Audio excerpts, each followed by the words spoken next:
me know, that would be great. Otherwise, I'm going to have to go and find a room with different internet. So, hiya, happy Wednesday. Welcome to our third big catch-up lesson. I am Dr. Hannah B, and today we are going to be doing DNA, genes, and chromosomes. So hopefully you came to last lesson and we did membranes and diffusion, and the lesson before we did introduction to a cell. So today we're going to do all about the structure of DNA, genes, and chromosomes. We're going to do some new words that you need to know for A-level and maybe some old words that you've learnt before. So say hi in the chat. Let me know you're here. And we are all good to go. I will pop my screen share on in a minute. I'll wait for you guys to turn up. It's only 1 minute past 10. I'll let you off.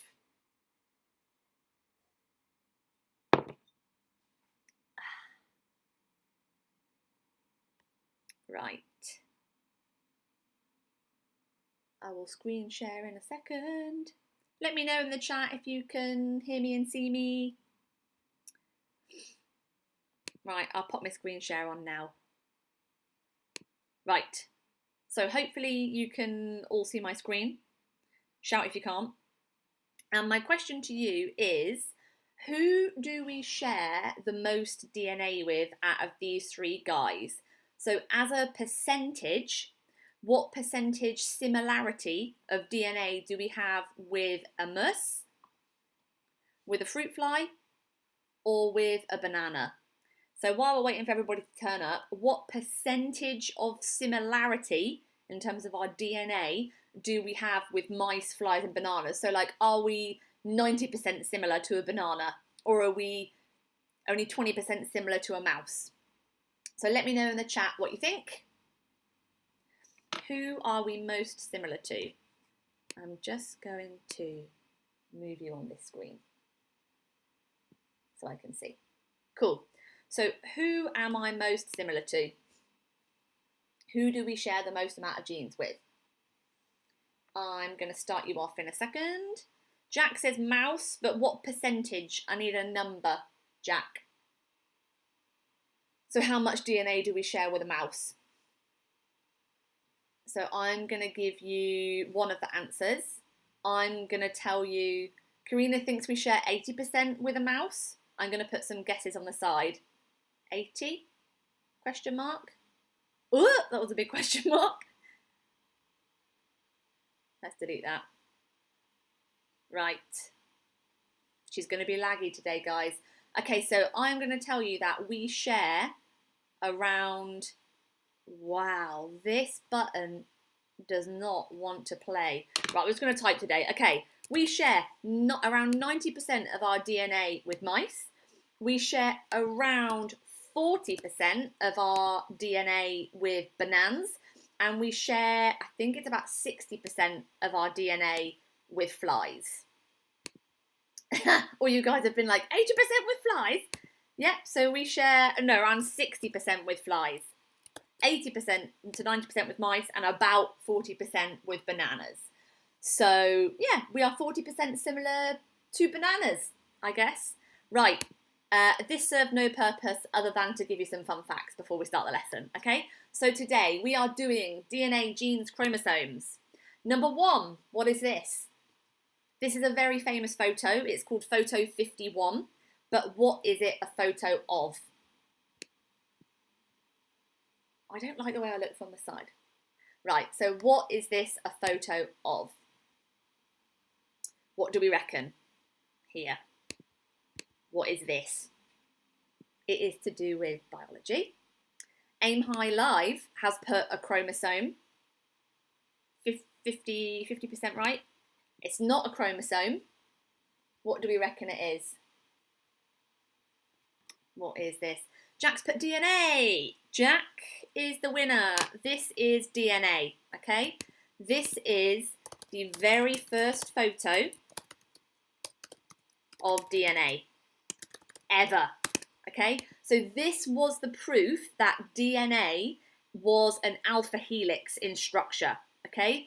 Now, who took this photo? I'll come back to that. Who took this photo? If my pen isn't super laggy, maybe I can write who. Oh, yeah. Right, who took this photo? Who took the very first photo of DNA? Hi, cute pink unicorn. Oomph, on a different account. Hi, Jack. So, who took this photo is my question to you. I bet some of you will get it wrong. Karina. Rosamund Franklin. Yeah, so it's Rosalind Franklin and her student. Okay, we'll talk about this in a minute. Watson and Crick did not take this photo. Okay, Rosalind Franklin and her student took this photo. Okay, so this is the evidence that DNA exists in an alpha helix, and you might look at it and think, how the hell did anyone decipher that this is DNA in an alpha helix, that twisty structure? So if we zoom in a bit more, you can see these three photos. So this photo 1 was the first bit of evidence that they basically were able to tell that because it formed an X shape, it must mean that there were 2 strands forming that alpha helix structure that my whiteboard is not gonna, oh it might let me draw it really slow. Crossover. Okay, that will do. Oh my god, stop pen. Right, so the fact that it formed an X kind of shape suggested to the scientists that DNA was going to be an alpha helix, so 2 strands crossing over. And they were also able to tell that the backbone of the DNA was phosphate. So apparently these white patches on the side told the scientists that the phosphate groups were on the backbone of the DNA. And also they figured out that each of the little smears were 34, I think it's angstroms apart. And an angstrom is a way of measuring super, super, super tiny distances. I think they're like like a billionth of a nanometer or something. So we'll put nanometer question mark. But basically, all of the structures that were shown on this picture of DNA suggested to the scientists that DNA is an alpha helix formed of base pairs. And the way they did this was through X-ray crystallography. So they took an X-ray beam, they shone it against a crystallized DNA molecule, and all of the rays were diffracted off, were captured on film, and that's the picture we see, okay? And it was Franklin and her student Wilkins that took the actual photo, okay? So DNA was first discovered by Franklin and her student. They used X-ray crystallography to take photo 51, which suggested to them some of the features of DNA and some of the structures. Okay, we're going to zoom in now to a much more up-to-date picture of DNA. So this is the typical structure of DNA, okay? And we've just said before that it is an alpha helix. Yeah? DNA consists of 2 strands. Jack, when did they take the photo? You know, Jack, I don't actually know the date. I don't know. That's one of those facts that I never learned. We'll Google it. So DNA is formed of 2 strands, okay? Now if we zoom in a bit more, we're going to look at DNA in a bit more detail. So you can see strand 1 and strand 2, but the key thing we have to remember with DNA is they run the opposite direction, okay? So strand 1 is running, let's say, in one direction. You can see strand 2 is actually running upside down, okay? Now they have to run upside down so they can kind of like fit in and bind together. But the fact that they run upside down is called anti-parallel, okay? They run anti-parallel, so opposite ways. So both the strands of DNA run in opposite directions to each other. Now, we all know that DNA is made up of base pairs. These are the 4 base pairs. Adenine, thymine, guanosine, cytosine, okay? We'll talk about them in a minute. And these base pairs bind to each other.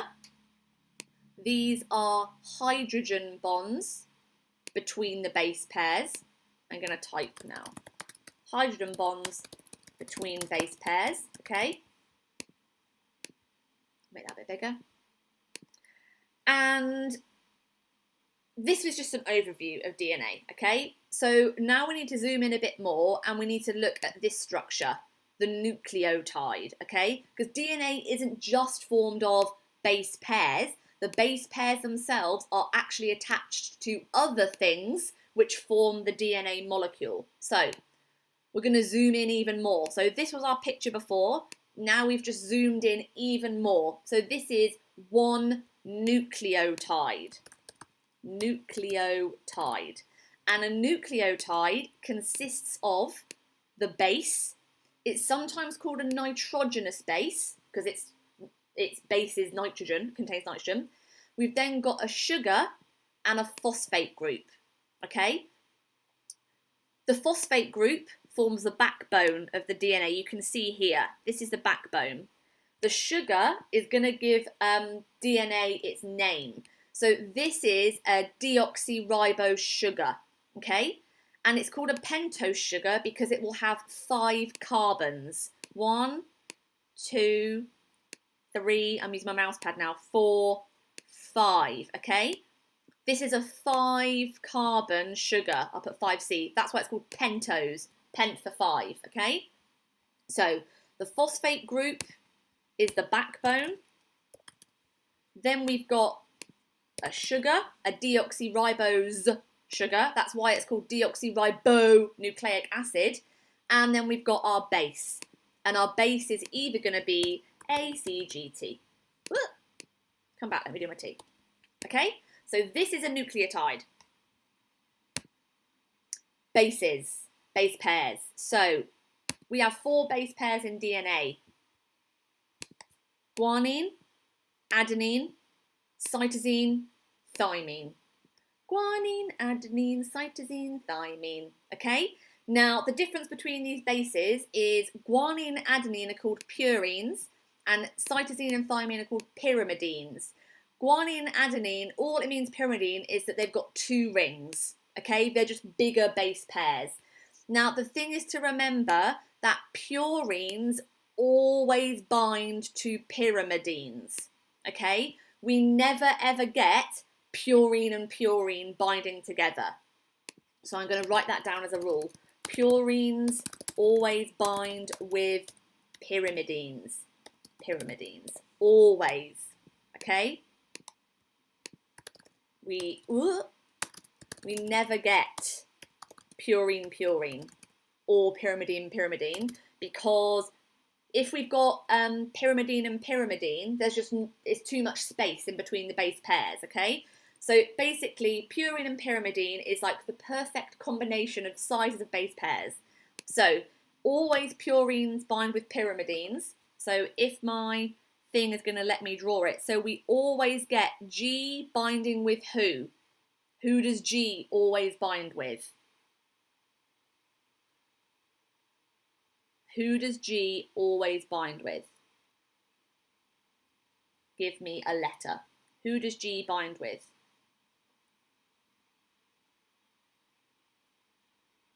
Give me one letter, guys. Yep, you got it right. So G will always bind with C. Yes, C. The next is put 2. Right. C always binds with G. And A always binds with T. Now, a little clue I learnt to remember the number of hydrogen bonds between each of the base pairs is G and C sound like 3.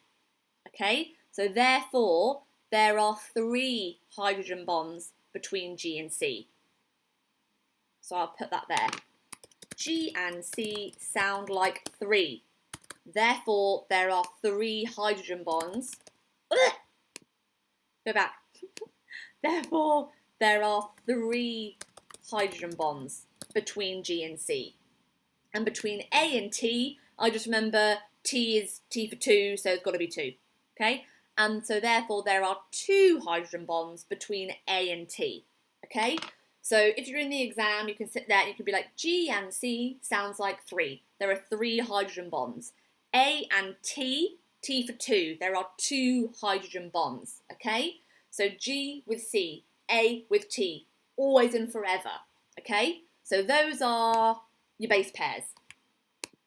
Now, I know we've all seen what a chromosome looks like, but you guys have to remember that you can only see chromosomes during a specific stage of mitosis, okay? So now we need to understand how DNA is packaged, and we're going to go from big down to small. So if you take a chromosome and you unwind the chromosome here, so we're going to unravel it, what are these blue things that the DNA is wound around? What are the name of these blue things I've drawn that my DNA is wrapped around? What are the blue things? Please?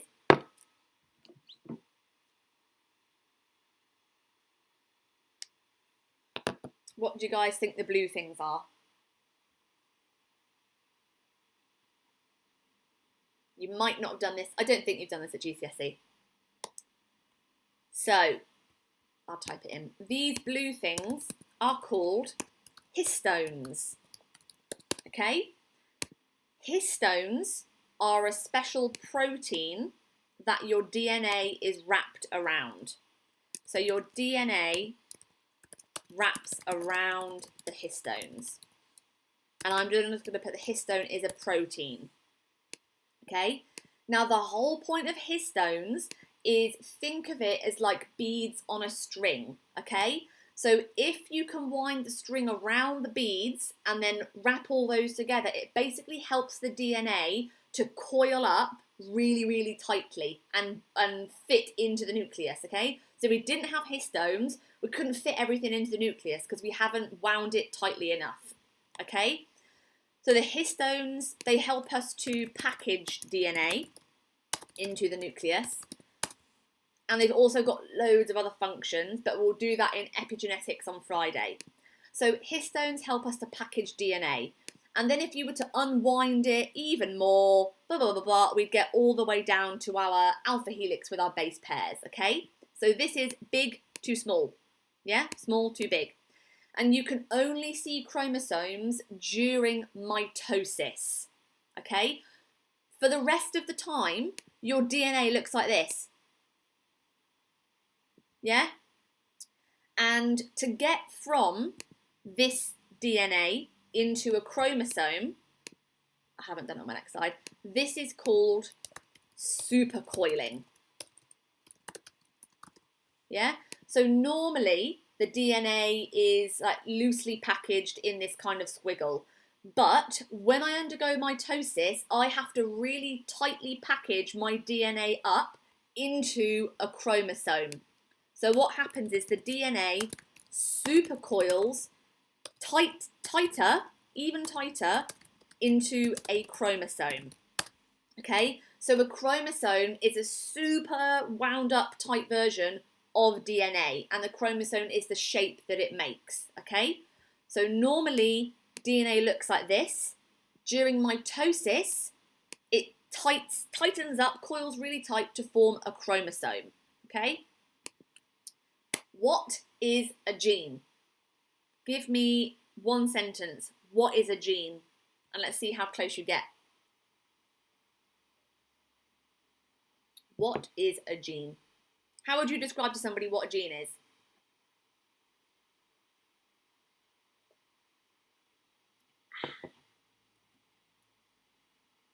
In the chat.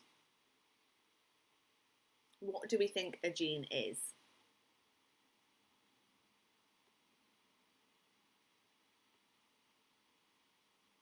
Type faster, guys. Let me get my text ready. What is a gene? Alice Stone's put something that codes for a physical function. Yeah. I can see where you're going. I'll give you 1/4 of a point. So, I know there's a bit of delay on the stream, so I'll give you guys like another 30 seconds. but a gene is just a section of DNA, yeah? So it's a sequence of base pairs, stuff that carries info about characteristics and physical stuff, says Jack. Okay, so what is a gene? It's a section of DNA, so a physical location on the DNA, so just a sequence of base pairs that encodes for a protein. Yep, so a gene is a physical location on the DNA. And when I say a gene, it could be, let's say, 1,000 base pairs long, or it can be what's called kilo bases long. So kilo meaning 1,000, like a kilogram. So, or it can be kilobases long, okay? So genes can be different sizes as well. And when I say different sizes, I just mean number of base pairs. So genes can be different sizes or different lengths. Right. Next new word we need to learn is loci or locus. Now, a loci or a locus is just it just means specific location on a chromosome. Location on a chromosome. So let's say we're talking about the gene for eye colour. Yeah? We will be able to point it out on a chromosome. We'll be like, oh, it's up here. Okay? Because it's a physical location, we can see where that gene is. Because remember, if we were to unwind this chromosome, it would just be a sequence of base pairs, wouldn't it? BPs. Or let's say the gene for for hair colour is down here. Yeah? It's just a location on a chromosome. Loci or locus is a location on a chromosome. So where is the gene on the chromosome? Right, what do you guys think an allele is? Some people say allele. I say allele. Right, what is an allele? And so many people get confused by this word. So if a gene is just a location on the DNA that encodes for a protein, what is an allele? And the picture should give you some kind of clue. What is an allele? Or allele?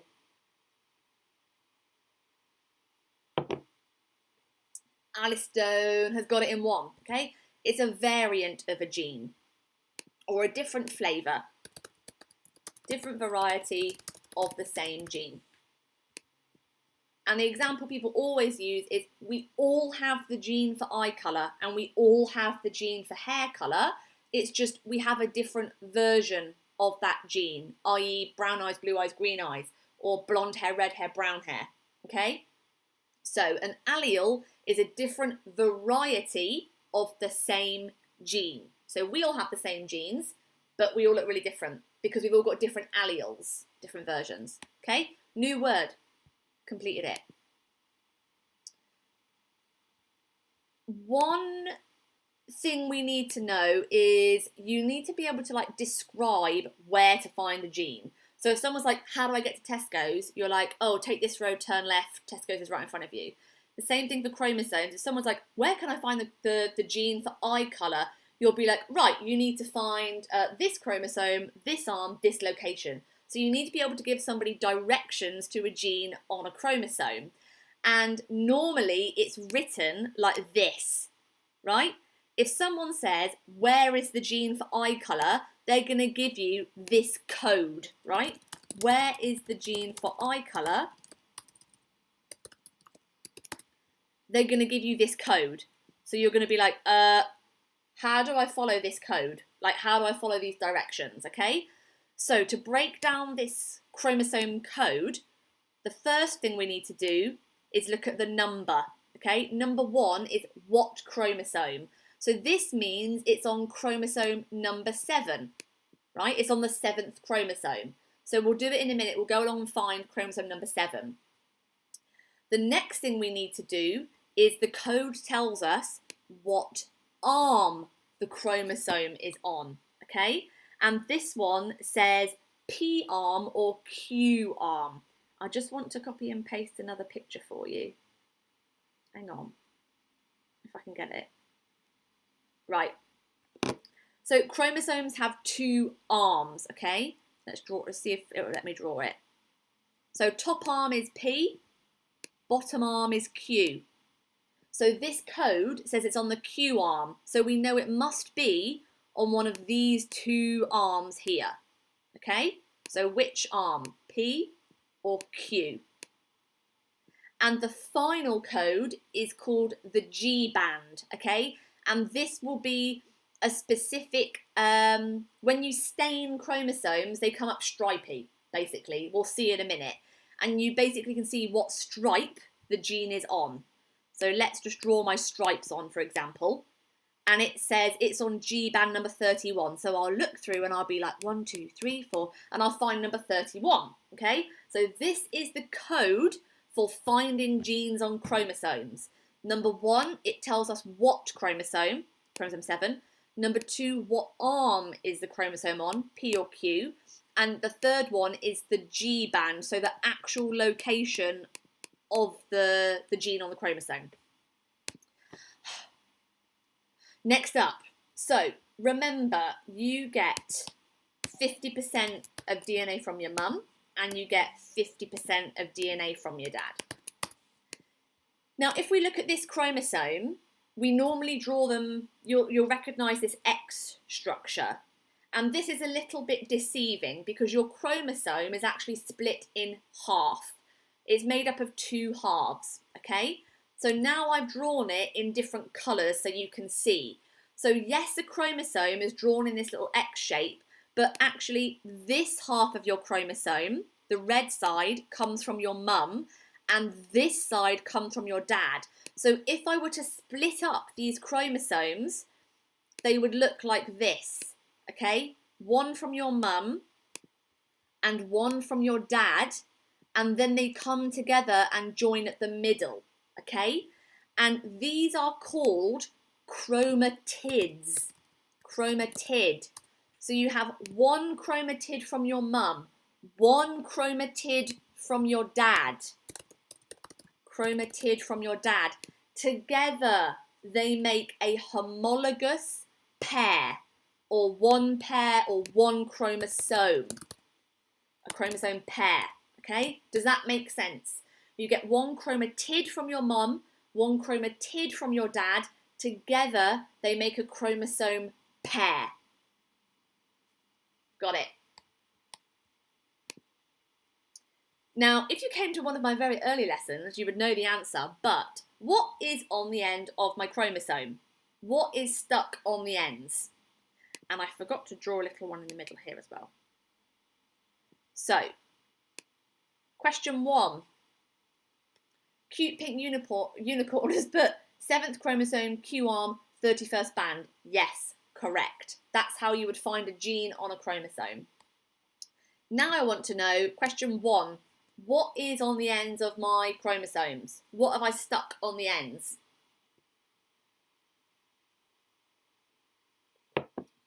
What is on the ends of my chromosomes?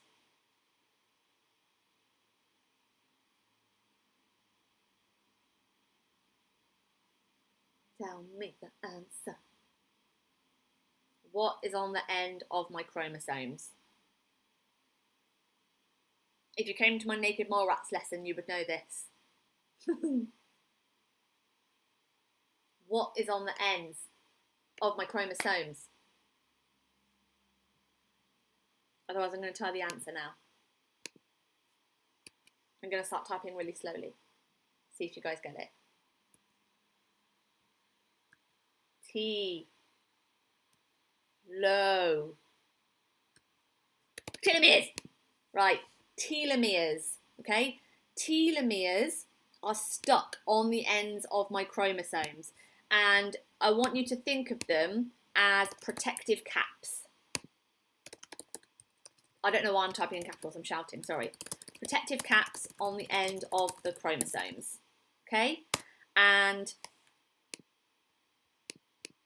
they help to protect the DNA help to protect DNA every time the cell divides. Okay, so telomeres are little caps stuck on the ends of the chromosomes, and they help to protect the DNA every time the cell divides. My second question is, what is structure 2? What is structure 2? Let me move this up here. So we've got telomeres, and there's one other structure we need to know. What is number 2 in the middle? What is structure 2?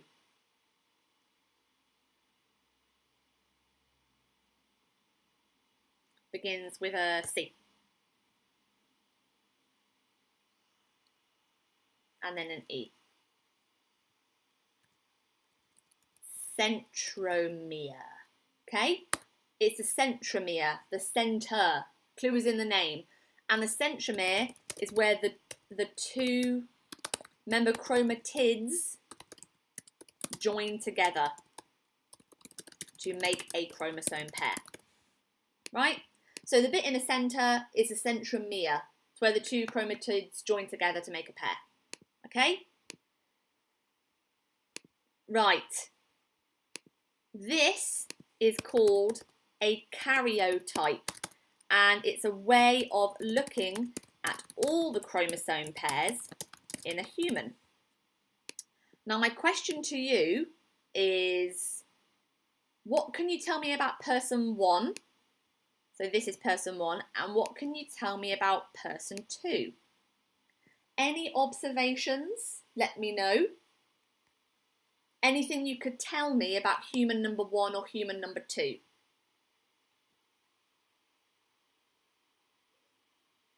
Anything you notice about their chromosomes?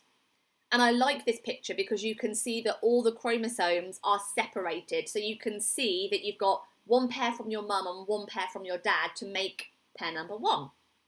So what can you tell me about human 1 and human 2? What do you notice about them?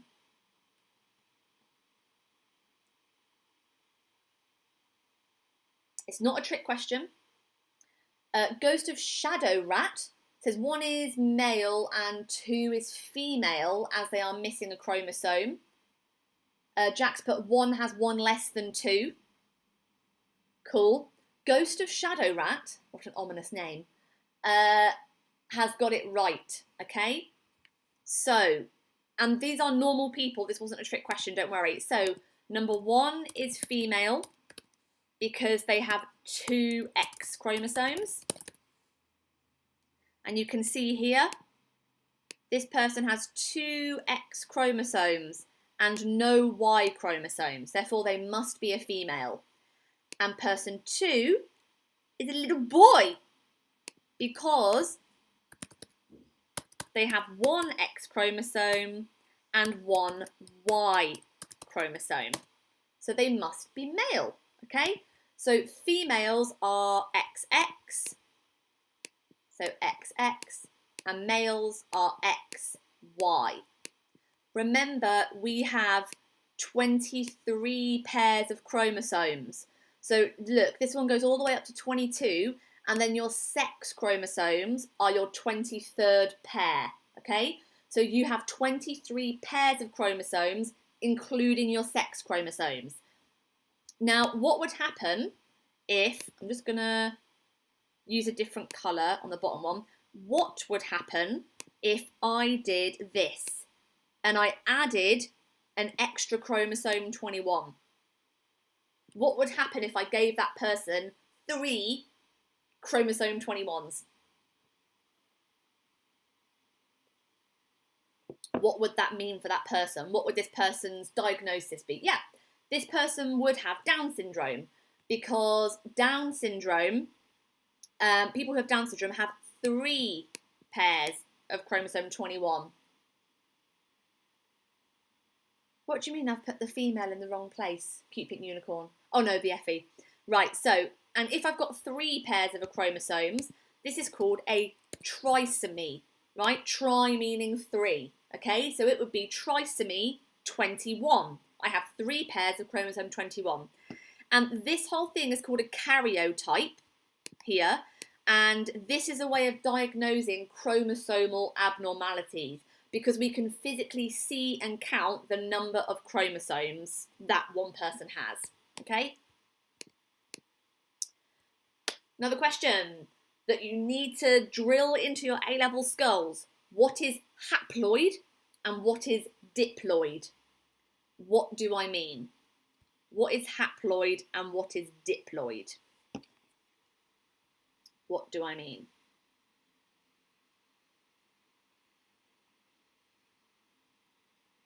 Let's do haploid first. What do we reckon? We'll do number 1 and number 2.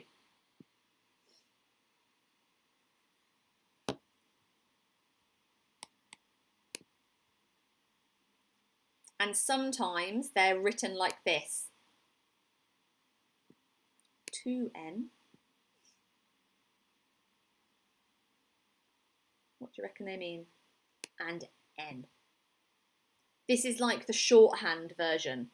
So sometimes if you see N written, it means haploid, and sometimes if you see 2N written, it means diploid.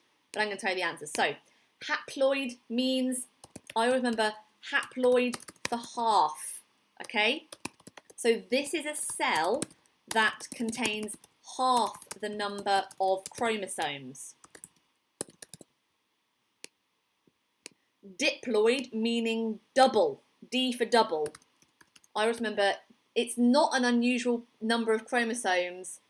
Hermitcraft fan 000001. I'll tell you why in a minute.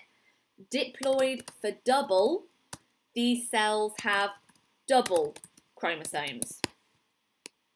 Okay. Now, can you think of an example of a haploid cell? Oh, that's okay, Cupid Unicorn. Right, e.g., what type of cell do you think only contains half the total number of chromosomes?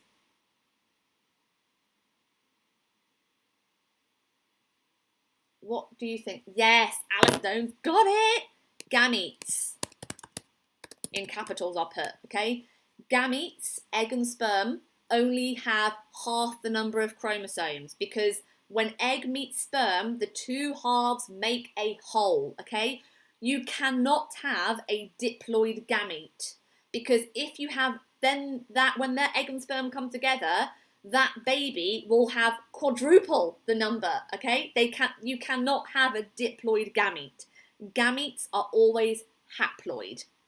And an example of a diploid cell, so diploid is double the normal number. So we have 2 pairs of every chromosome.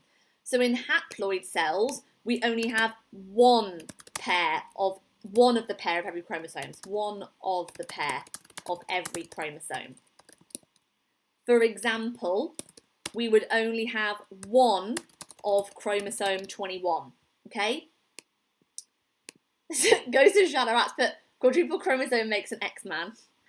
So a diploid cell, this is a cell that has a normal number of chromosomes. So you have 2 times pairs of chromosome 21. So a normal number, and this is called a somatic cell.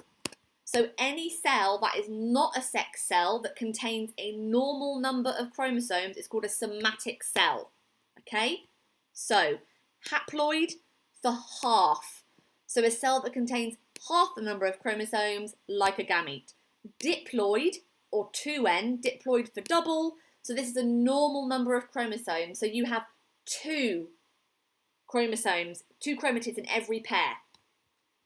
This is a diploid cell. Diploid cell. Because they have double the chromosomes. They have 1 and 2.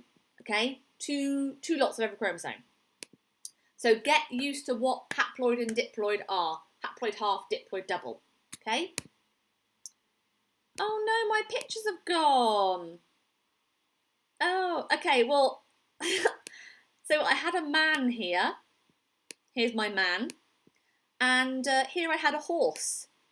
So, you know, I'm just gonna draw a horse. There we go. There's my horse.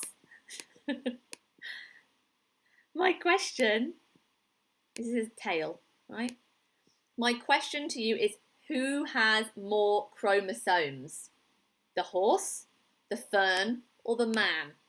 And, you know, horse, fern, man. Who has more chromosomes? Alice put fern. How many do you think a fern's got? Alice put horse. Alice put man. Okay? Horses. There are 40 pairs. Humans. 23 pairs. Ferns. 620. Okay? Ferns have 620 chromosomes. Now, my point I want to make to you is that the number of chromosomes does not equal how complicated or complex an organism is, okay? It's got nothing to, you would think humans have the most chromosomes because we're the most complicated animal. Does not work like that. Chromosome number does not equal complexity. And the way I remember it is, and I write this down, if you have more chromosomes, it just means the instructions to make a fern or a human or a horse are just cut up into smaller or more pieces. That's all it is. I'll make it longer. There. So that's the explanation. If you have more chromosomes, it just means that the instructions to make that organism are just cut up into more pieces, okay? Ghost Shadow Rats put, what has the least amount of chromosomes? I want to say maybe a virus or a bacteria, because bacteria really just have one big chromosome, don't they? So I'm going to say a virus or bacteria is my guess. But remember, your number of chromosomes does not equal how complicated you are as an organism. Your genome is just cut up into the pieces. Right, now, some more words you need to know are, now you guys might have heard of the term junk DNA, right? It's quite a fashionable term now. This is my DNA strand. And you would think that the whole of the DNA codes for stuff. No, we have what's called junk DNA in our DNA, okay? The way and they're split up like this, okay? So they alternate between what's called introns and exons. I always remember EX for exciting. Go away, text colour. X for exciting. So exon is a bit that codes for something. It is a coding region of DNA. The intron is the non-exciting bit, so the boring bit. It does not code for anything. So your DNA is actually a patchwork of introns and exons all joined together like this, okay? So it will go exon, intron. So it will go codes for stuff, doesn't code for stuff. Codes for stuff, rubbish junk DNA. So that's what an intron and an exon are, okay? Now, we're going to swap across to RNA now. The things you need to know that are different between RNA and DNA is number one, the sugar. It's still a pentose sugar, but it's a ribose sugar. So for DNA, we had a deoxyribose sugar. For RNA, we now have a ribose sugar. And also, we don't have a T anymore. We've swapped the T out for a U. U is uracil. I wanted a text box. Uracil. Okay? So, oh, Jack, you've asked a difficult question. Why is junk DNA there? It is very important it has very important regulatory functions. And it's bits of DNA that are left over from like when we were single-celled organisms. So you might find we've got like bits of viral DNA that are still inside our genomes that were there from hundreds and thousands of years ago. But basically, junk DNA is important in like packaging and regulating the expression of other genes. But that would be like, we might do it in Friday's lesson actually. We might do junk DNA a bit more, okay? Ghost of Shadow Rat has put that hermit crabs have the most number of chromosomes. Ah, cute. Hermit Craft has put junk DNA doesn't provide any protein. Oh, that's not necessarily right. We'll do that in a minute. Now we need to do the 3 types of RNA, okay? So we don't just have messenger RNA. We've got 3 types of RNA. Number 1, mRNA, which is messenger. Number 2 is rRNA, the R standing for ribosomal. And the last one is tRNA, transfer RNA. Right, messenger RNA carries the genetic code. I can't spell carries. Oh, for goodness, my labels. Right. mRNA carries the genetic code. rRNA is ribosomal RNA, and ribosomal RNA has its own RNA that makes up the ribosome. And tRNA stands for transfer RNA, and this is the one that brings in the amino acids when we are making a protein. So he transfers the amino acids. Protein, right. 3 types of RNA. We've got mRNA for messenger, rRNA for ribosomal, because ribosomal RNAs is made up, tRNA. Look, Hermit Craft, you said junk DNA does not provide any instructions for making proteins. That is wrong, and we will explain why in a minute. Right, we're going to do that now. Right, so DNA to RNA, we all think that happens in one go. But there's actually a little step in between DNA to mRNA. Hermit Craft fan, this is what you're talking about.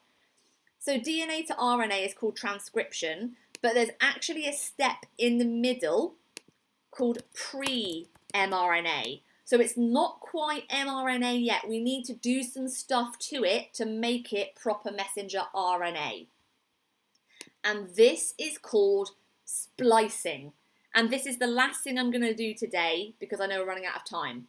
So, remember we said that DNA is made up of introns and exons. Yeah, so junk coding. When we transcribe that, so this would be transcription, we copy it into what's called pre-mRNA. So we're not quite at mRNA yet. And again, I've directly copied over the introns and exons. But to make proper messenger RNA, what I want to do is remove all of the introns, remove them all because they're junk, and I join up the exons, so I only have exons left. Join up the exons. Okay, so this is called splicing.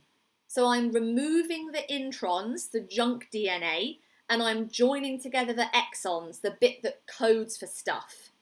Now this is where junk DNA can code for stuff, because what happens if I were to leave in an intron? What happens if I leave in an intron? Okay, that's my question to you. What happens if I leave in an intron, or 3 introns, or 7 introns, right? What happens if I pick and choose what introns that I keep in my DNA? So I'm going to draw an intron here. So let's say some air3 Kisa put it dies. Nope. So if I've left in an intron, Jack, you've kind of got it right. It doesn't turn into an exon. So let's say I've left this intron in, and then this mRNA goes to the ribosome to be made into a protein. and I've still got an intron stuck in here, it can make an alternative form of a protein. Okay, so it can make an alternative form of a protein. Okay, so because I've left that intron in there, I've basically changed the instructions for what protein I'm gonna make. So this is where junk DNA it can influence what protein I get at the end. So if I leave in my introns, or any number of introns, I can make an alternative form of a protein. Amazing, okay? That is what splicing is. Removing introns, joining exons together, but we can leave stuff in. Hermit Craft fan has put, oh, yes, oh. Oh, right, that's splicing. We've not got time for that. No, you know what? We do. Right, DNA versus RNA. We've got deoxyribose sugar. We've got ribose sugar. DNA is double-stranded. RNA is single-stranded. This is in the nucleus. The RNA is typically in the cytoplasm. Cytoplasma. And we've got, what else are we missing? Oh yeah, T, and RNA has no T, it's a U instead. Cool. Now we've concluded everything. Hermitcraft, you're welcome. So my next lesson is on Friday the 28th, 10 till 10:45. We're going to be doing inheritance. So we'll do like dominant and recessive genes, how things are inherited, passed down through generation. And we're also going to do epigenetics. Hermitcraft, you've put sugar. It's in there, don't worry. Look, we've got the deoxyribose sugar and the ribose sugar. And we'll be doing epigenetics.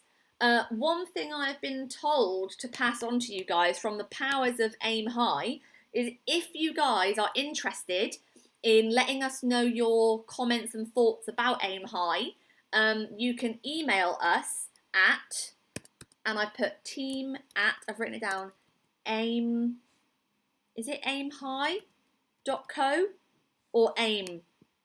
Oh, I don't know, just, the email is on the website, I'll put. The email is on the website. Leonardo, you've missed the whole lesson. Okay? The entire lesson. So, if you guys are interested in, I'm not going to call it being interviewed, because we're not going to interview you, don't worry, but we will ask you your thoughts and comments on Aim High. Ghost of Shadow Rat, what do you mean VOD? What's that slang for? So we're not going to be videoing you. We're not going to be like interviewing you in person. We will just email you and be like, what do you think of Aim High? Does it work good? So we just want to get some feedback from you guys about what you think works well and what you think doesn't work well. So if you're happy to do that, then email us and volunteer. Okay? So next lesson is on Friday. We're going to be doing epigenetics and inheritance, and I've got to go so I don't slow up the next person on the thing. So thank you guys for coming, and I will speak to you on Friday. I hope that was helpful and you learnt loads of genetics. You're welcome, Jack. I'll see you guys on Friday. Bye. Stop recording. Stop.